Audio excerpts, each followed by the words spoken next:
인생을 활기가 넘치고 밝게 살아갈 수 있다면 정말 복받은 인생이라고 할 수 있을 것입니다. 타고난 기질 자체가 굉장히 밝고 명랑하고 활달한 사람이 있습니다. 예를 들면 다혈질 같은 사람들이 대표적인 사람이라고 얘기할 것입니다. 그런가 하면 반대로 우울질의 기질을 갖고 있는 사람, 이런 분들은 본래 성격이 별로 밝지가 못합니다.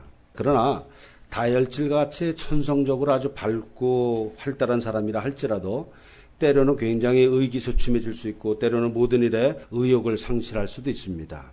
오히려 그렇지 않을 것 같이 보이는 그런 사람들이 다운되기 시작하면 헤어나오지 못할 만큼 깊은 칙체의 늪속에 빠지는 것을 종종 보게 됩니다. 그렇기 때문에 우리가 인생을 활기차고 밝고 명랑하게 그렇게 복되게 살아가기 위해서는 타고난 기질보다 훨씬 더 중요한 것이 있습니다. 그것은 기질 여부와 상관없이 참된 자신감을 갖는 일입니다. 참된 자신감.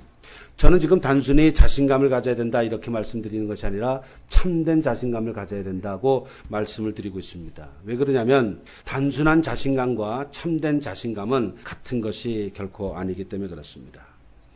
일반적으로 사람들이 자신감에 대해서 얘기를 할 때 보면은 그들이 얘기하고 있는 자신감은 주로 자기의 의지와 신념을 통해서 갖게 되는 그런 정신적인 자신감을 얘기하고 있는 것입니다. 물론 그러한 자기의 의지와 신념을 통해서 갖게 되는 정신적 자신감도 그러한 자신감이 없는 것보다는 훨씬 더 좋습니다. 그러나 그러한 정신적 자신감만으로는 인생을 진정으로 행복하게 살아가는 데는 상당히 한계가 있다는 사실을 우리가 살면서 사실은 깨닫게 되는 것입니다. 진정으로 활기차고 복된 그런 인생을 살아가려면은 무엇보다 중요한 것은 참된 자신감을 갖는 것입니다.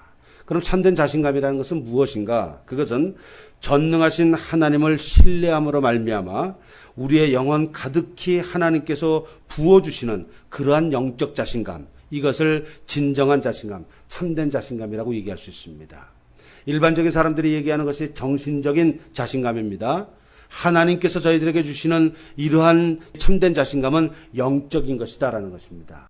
하나님의 백성들 가운데서도 단지 정신적 자신감만을 가지고 인생을 살아가려는 분들이 있습니다.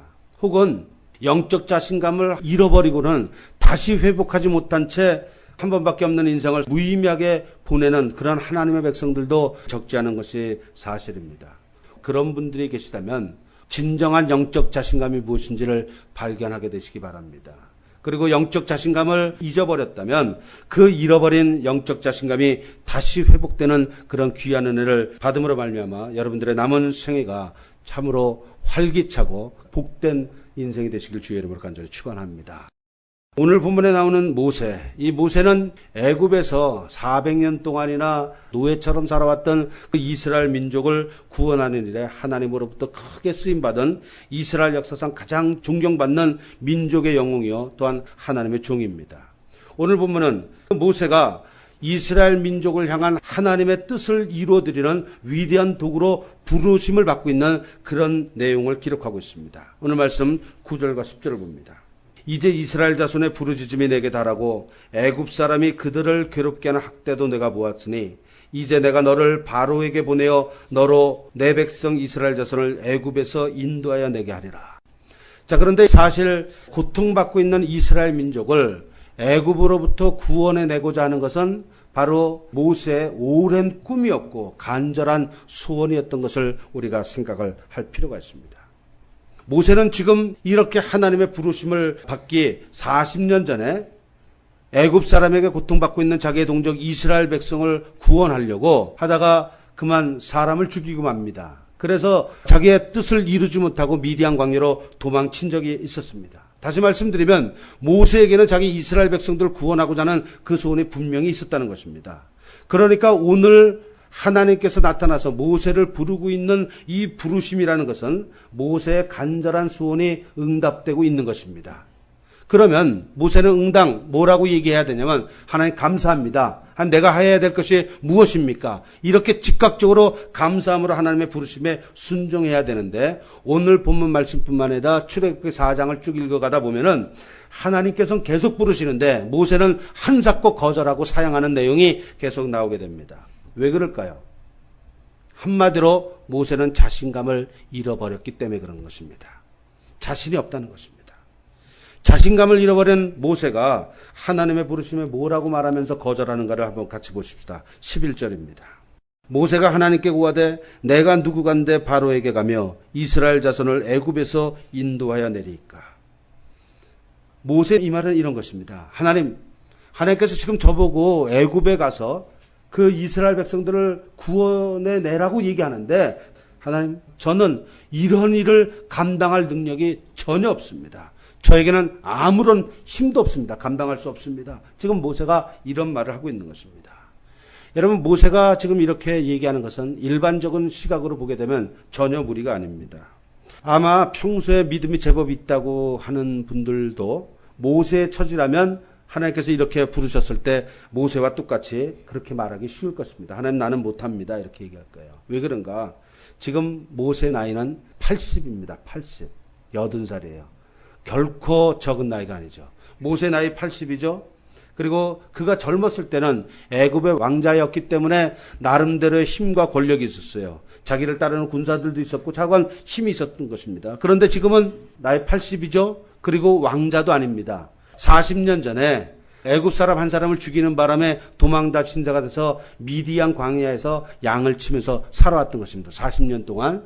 지금 모세는 장인의 양을 치면서 처가살이하고 있는 그야말로 별 볼 일 없는 사람이 되었다는 것입니다. 그러니 이런 모세가 하나님의 부르심을 거절하는 것도 무리는 아니라는 거죠.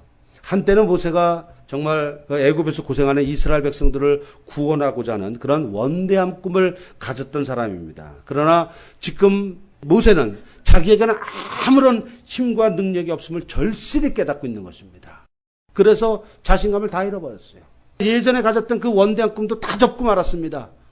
그런 상태에서 지금 하나님께서 나타나셔갖고 예전에 모세의 그 소원을 이루어 주시겠다고 이제 너 애굽의 바로에게 가라 이렇게 말씀하는데도 불구하고 그 부르심을 자신감을 몽땅 잃어버린 모세는 거절하고 있는 것입니다. 모세는 젊은 시절에 혈기가 왕성하고 모든 면에 자신만만했던 그런 사람입니다.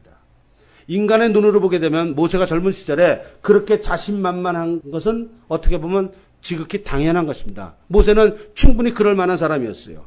젊은 시절에 모세는 많은 학문을 배우고 익혔던 사람입니다. 왕자니까 왜 안 그렇겠습니까? 무예도 배웠을 것이고요. 모든 학문을 다 배웠을 것입니다. 그래서 다방면으로 능력이 있었던 사람이에요. 권력도 있었습니다. 그러니까 요즘식으로 얘기한다면 소위 잘 나가는 사람이었다 이런 얘기입니다. 이런 것을 가졌을 뿐만 아니라 모세는 고통받는 이스라엘 민족들을 애굽으로부터 구원하고자 하는 그런 아주 큰 꿈과 비전이 있었던 사람입니다. 그러니까 능력 있죠. 젊죠. 꿈 있죠. 그렇기 때문에 모세는 40년 전에 이스라엘 민족을 구원하는 그런 일을 해보려고 시도했던 것입니다. 그러나 그것은 하나님의 보시기에는 시기상조였다는 것입니다. 왜냐? 이것이 중요합니다.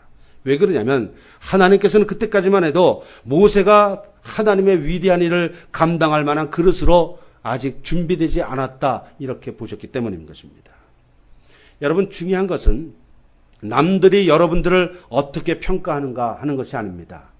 중요한 것은 내 자신이 나를 어떻게 바라보는가 이것도 아닙니다. 정말로 중요한 것은 하나님께서 과연 나를 어떻게 보시느냐 하는 것입니다. 여러분들 오늘 지금 이 시간에 하나님께서 여러분들을 어떻게 보시는가 하는 것을 한번 생각해 보십시오. 하나님께서 하나님의 위대한 일을 이룰 만한 그런 준비된 그릇으로 보실 것인가?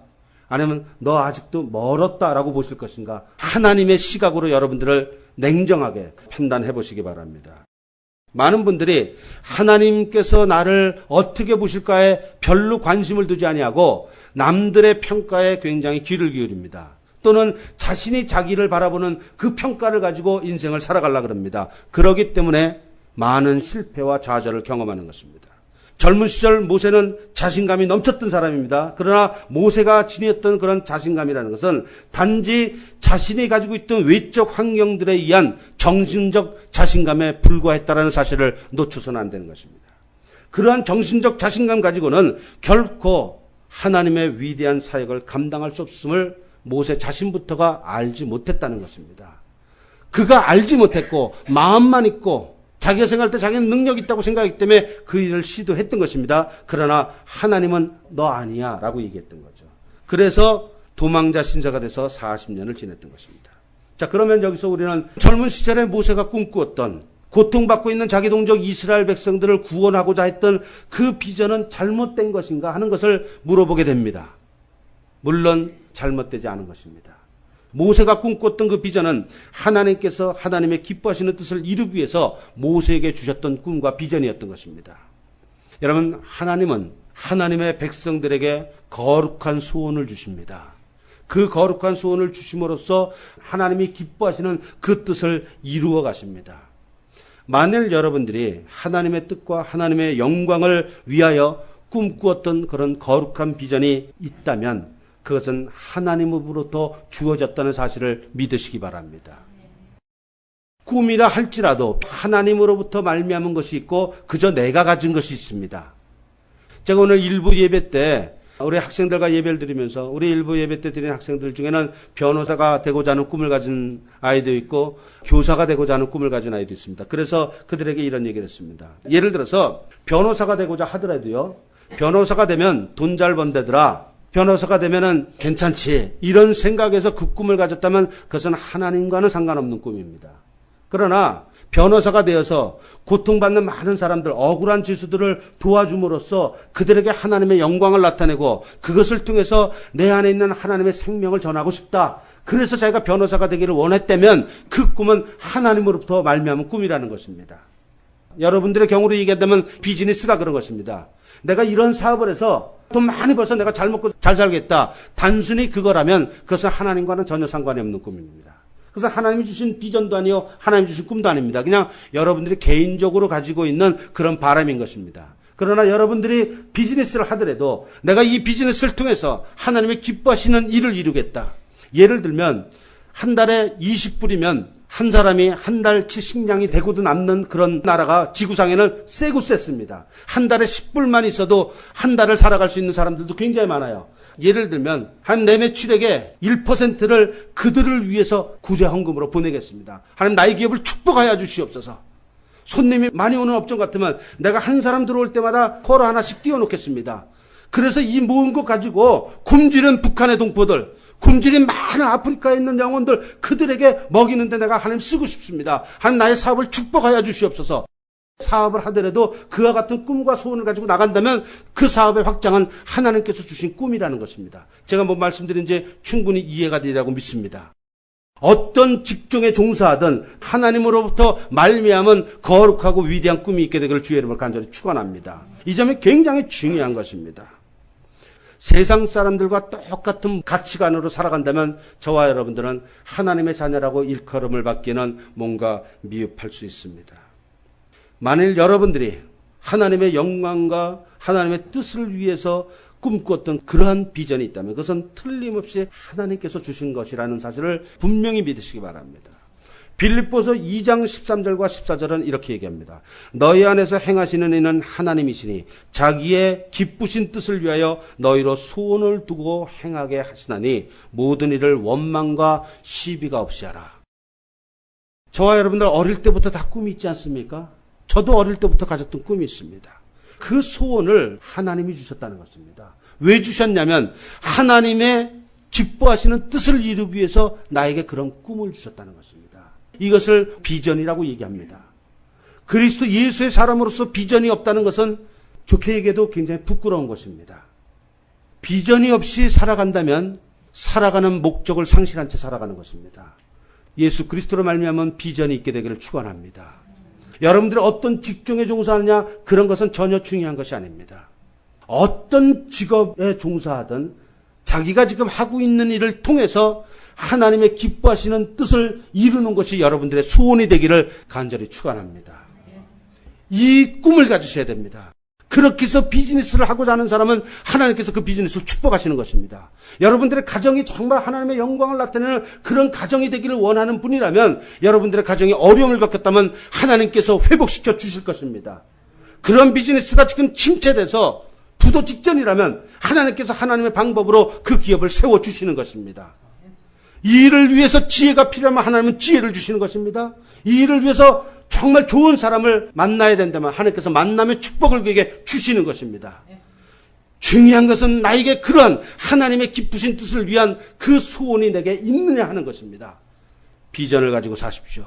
이 비전이 분명한 사람은 어떤 어려움이 있더라도 이겨나가는 것입니다. 어떠한 고통이 있더라도 견딜 수 있는 힘이 있는 거예요. 그러나 비전이 없는 사람은 조금만 바람이 불면 다 쓰러지는 것입니다. 여러분, 비전의 사람들이 되시기 바랍니다.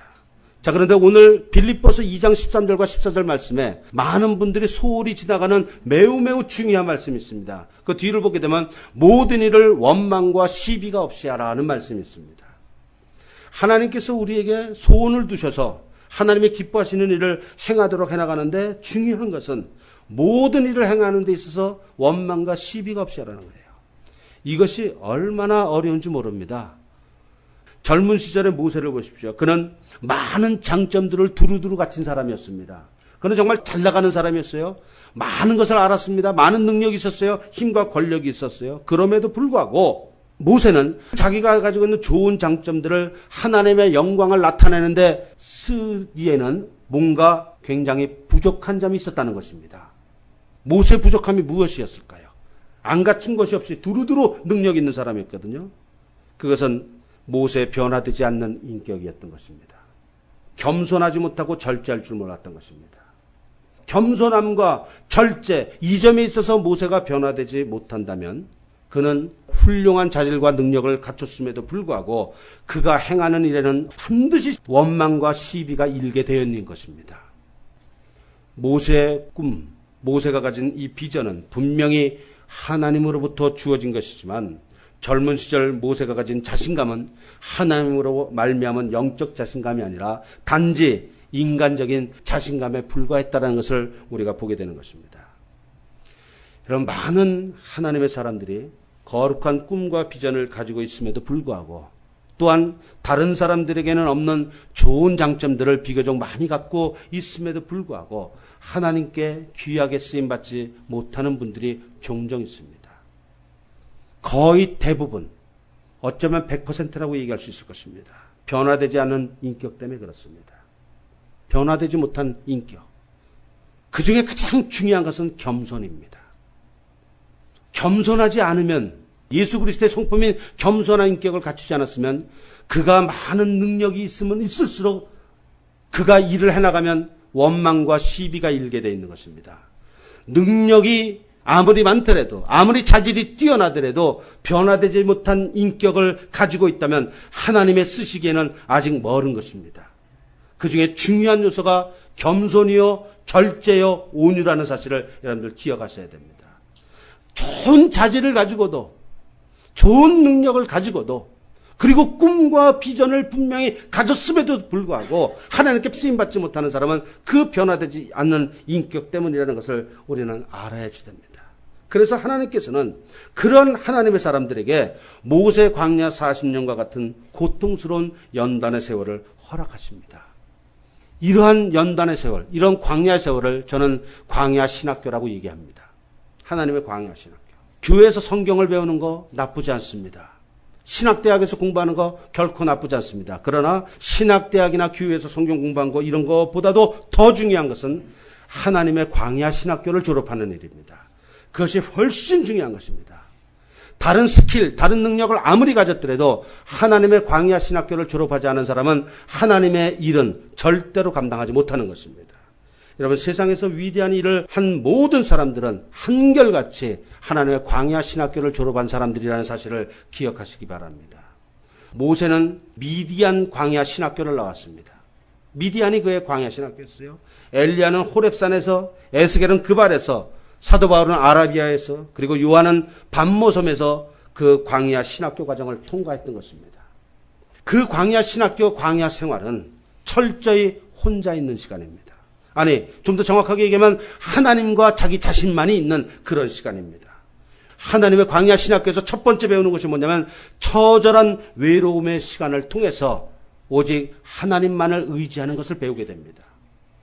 아주 처절하게 외롭지 않으면 하나님만을 의지하는 것을 배우지 못하는 것입니다.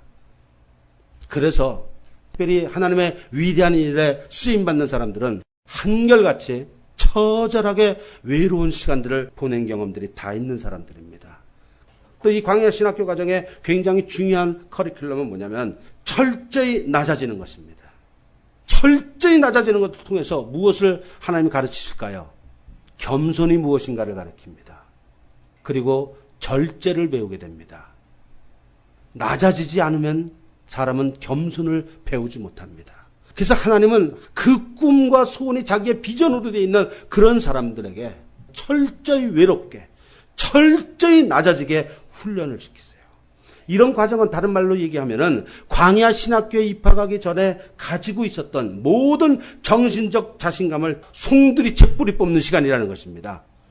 하나님은 하나님의 사람들이 가지고 있는 정신적 자신감을 뿌리째 완전히 뽑아버려내고 스스로는 아무것도 할 수가 없다라는 그런 철저한 자신의 무능함을 하나님 앞에 진정으로 고백하게 만드십니다. 정말로 만들었어요. 그러한 고백이 영혼 깊숙한 곳으로부터 진정으로 고백되어질 때 비로소 광야 신학교를 졸업할 때가 된 것입니다. 그리고 바로 그럴 때 하나님으로부터 말미암은 영적 자신감으로 가득 차게 되는 것입니다. 그때 차는 것입니다. 그때가 되면 하나님은 오늘 본문에서 나이 80이 된 모세를 부르듯이 비로소 그 하나님의 사람을 부릅니다. 그의 나이가 80이 됐느냐 이런 것은 중요한 것이 아닙니다. 그것이 돼야지만 불러요. 그래서 무엇을 하냐면 오래전에 그가 가졌던 그 꿈과 소원을 다시 확인시켜주면서 이제 비전을 이루도록 내보냈습니다. 그때가 바로 여러분들이 많이 궁금해하는 하나님의 때라는 것입니다. 우리 신앙생활하면서 하나님의 때가 언제입니까? 이거 얼마나 물어보는지 몰라요. 하나님의 때는 바로 그때예요. 하나님의 때는 철저히 외로운 시간을 보내고 철저히 낮아져서 이제 더 이상 교만하지 않고 더 이상 자기가 가지고 있는 요만한 능력 의지하는 것이 아니라 완전히 하나님만을 의지하고 그리고 겸손해지고 그랬을 때 그때가 하나님의 때예요. 여러분 모세는 미디안 광야 신학교에서 40년 보내는 동안에 정신적 자신감이 아주 흔적도 없이 다 잃어버렸습니다. 다 빠져나갔어요. 그래서 하나님께서 부르셨는데 이렇게 얘기해 11절입니다. 모세가 하나님께 구하되 내가 누구간데 바로에게 가며 이스라엘 자손을 애굽에서 인도해 내릴까? 내가 누구간데? 예전에 모세는 이렇게 생각했던 사람입니다. 나라면 나 정도라면 이렇게 생각했던 사람이에요. 근데 이제는 내가 누구간데 이렇게 바뀌고 있어요. 이 말 한마디 하는데 40년 걸린 것입니다. 40년. 그러면서 나는 할 수 없습니다. 그래서 하나님의 부르심이 이제 드디어 응답으로 왔는데도 불구하고 사양하는 거예요. 다시 말씀드리면 이제 드디어 모세는 영적 자신감을 소유할 수 있는 때가 왔다는 것입니다. 사랑하는 성도 여러분, 자신감을 잃어버린 분들 계십니까? 사업을 하다 실패해보고 교회에서 일을 하다 보니까 자기 뜻대로 되진 않고 이거 해서 깨지고 저거 해서 망하고 자신감을 잃어버렸을 때 괴로워하지 마십시오. 고통스럽겠지만 자신감을 잃어버렸을 때 그때가 정말로 축하해야 될 때입니다. 왜 그러냐면 그때야 그 사람이 비로소 하나님으로 말미암은 영적 자신감을 소유할 때가 되었기 때문에 그런 거예요. 내 안에 있는 정신적 자신감이 싹 뿌리 뽑혀지기 전까지는 하나님으로부터 말미암은 영적 자신감을 가질 수가 없는 것입니다. 하나님께서 모세에게 그런 헛된 자신감을 다 빠져나갈 때까지, 그래서 하나님으로 말미암은 이 영적 자신감을 줄 때까지 하나님은 40년을 기다리셨어야 됐어요. 하나님께서 모세에게 40년을 기다리신 것 같이 하나님께서 사랑하는 성도 여러분들에게서도 헛된 자신감에 빠지기를 오늘까지 기다렸다는 사실을 잊지 마시기 바랍니다. 여러분, 자신감을 잃어버렸다면 이제야 여러분들 영혼 깊숙한 곳이 진정한 영적 자신감으로 가득 찰 때가 됐다는 거예요. 이 말씀은 다시 얘기하면 이런 것입니다. 이제야 정말 제대로 하나님께 축복받고 귀하게 쓰임받을 수 있는 그런 때가 이르렀다는 것입니다. 그렇기 때문에 광야 신학교의 고통과 외로움은 축복인 것입니다. 그러므로 자신감을 잃게 하는 모든 환경을 여러분들 불만하지 마십시오. 그동안의 인생을 살아오면서 아팠던 그런 기억들, 쓰라렸던 경험들이 여러분들의 자신감을 잃어가게 만든 그런 원인이 될 것입니다. 그것은 오히려 기뻐하고 감사해야 되는 조건이라는 것을 깨닫는 은혜가 있기를 주의 이름으로 축원합니다. 예전에 철없이 가졌던 헛된 자신감을 다 잃어버린 모세. 뭔가를 좀 아는 사람이 보면 참 모세 철없다고 그랬을 것입니다. 그러나 자기가 철없다는 것을 몰랐죠.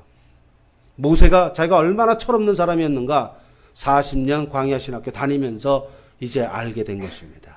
그러한 철없이 가졌던 헛된 자신감을 다 잃어버리고 나니까 그래서 내가 누구간데 바로에게로 갈 수 있습니까? 내가 누구간데 이스라엘 백성들을 애굽에서 인도할 수 있습니까? 나는 못합니다. 이렇게 얘기하고 나니까 하나님께서 그때서 위로와 약속의 말씀이 임합니다. 그게 12절입니다. 하나님이 가라사대 때 내가 정녕 너와 함께 있으리라. 내가 백성을 애굽에서 인도하여 낸 후에 너희가 이 산에서 하나님을 섬기리니 이것이 내가 너희를 보낸 증거니라. 하나님은 먼저 헛된 자신감이 다 빠져나가서 이제는 자기는 정말 아무것도 못합니다. 하나님이 그 소원 들어주겠다는데도 못한다고 거절할 정도로 이제 낮아지고 겸손해지고 자기의 무능함을 철저히 고백하고 있는 이런 모세에게 이제 하나님 자신의 임재에 대해서 약속을 하십니다. 내가 정녕 너와 함께 있으리라. 많은 사람들이 예수를 믿으면서도 정말 하나님과 함께해서 승리하고 하나님과 함께함으로 말미암아 하나님께서 내게 주신 꿈과 비전을 이루려는 생각보다는 하나님께 대한 지식은 따로 가지고 있고 꿈과 비전을 이루기 위해서는 자기 인간적인 계산으로 다 해서 나갑니다. 그는 아직 하나님의 때가 된 사람이 아닙니다. 그게 빠져나가야 되는 거예요. 저와 여러분들이 하루빨리 그런 게 빠져나가게 되기를 축원합니다. 내가 너와 함께 있으리라. 하나님이 우리와 함께하는 것이 언제 어떻게 나타납니까? 자신의 무능함을 고백하는 사람에게는 하나님의 능력이 임하는 것으로서 하나님이 우리와 함께하는 것이 나타나는 것입니다. 그러므로 유능한 분이 되기를 원하는 분이라면 자신의 무능을 고백하시기 바랍니다. 자신의 미련함을 하나님 앞에 진정으로 고백하게 될 때 하나님께서는 하나님의 지혜를 그에게 주심으로써 하나님이 함께하는 증거가 나타나도록 하십니다. 나의 약함을 고백하는 그런 하나님의 사람에게 하나님의 강함이 그의 강함이 됨으로써 하나님의 함께하심이 나타나는 것입니다. 자신의 가난함을 고백할 수 있는 그런 사람에게 하나님의 부요하심이 그의 부요함으로 임하게 되는 것입니다. 자신의 죄인됨을 고백할 수 있는 그러한 하나님의 사람에게 하나님의 함께하심으로 말미암아 그에게 하나님의 의를 덧입혀 주시는 것입니다. 자기가 얼마나 교만한 자인가 이것을 뼈저리게 느끼고 가슴을 치고 통곡하는 그런 사람에게 하나님의 함께하심은 예수 그리스도의 겸손으로 임하는 것입니다. 이런 것들이 바로 자기가 가지고 있는 인간적인 정신적 자신감이 다 빠져나가면서 대신 그 자리가 이제 하나님으로 말미암은 영적 자신감으로 가득 채워지고 있는 하나님의 은혜의 결과라는 것입니다. 이것을 안 욥기 23장 10절에서 이렇게 고백합니다. 나의 가는 길을 오직 그가 아시나니 그가 나를 단련하신 후에는 내가 정금같이 나오리라. 단련받지 못하면 정금이 되지 못하는 것입니다.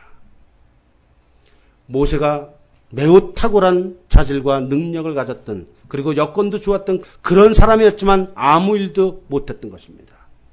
그가 자기가 가지고 있던 자신감이 다 뽑히고 영적인 자신감으로 가득 차게 될 때 나이가 80이었고 자기를 돕는 사람 아무도 없었고 처가살이하는 보잘것없는 목동에 불과했지만 하나님께서는 그를 쓰셔서 하나님의 놀라운 역사 400년 동안 노예로 살았던 이스라엘 백성 200만을 이끌고 출애굽할 수 있는 그런 주역으로 쓰신 것입니다. 여러분, 저와 여러분들은 결국 하나님께서 우리를 택하여 부르신 그 하나님의 귀하신 뜻과 하나님께서 여러분들에게 허락하신 그 꿈과 비전을 결국은 다 이루게 될 것입니다. 그때 참으로 하나님께서 영광과 찬송과 존귀와 감사를 홀로 받으시게 될 것입니다. 오늘 말씀 보십시오. 내가 백성을 애굽에서 인도하여 낸 후에 너희가 이 산에서 하나님을 섬기리니 이것이 내가 너를 보낸 증거니라.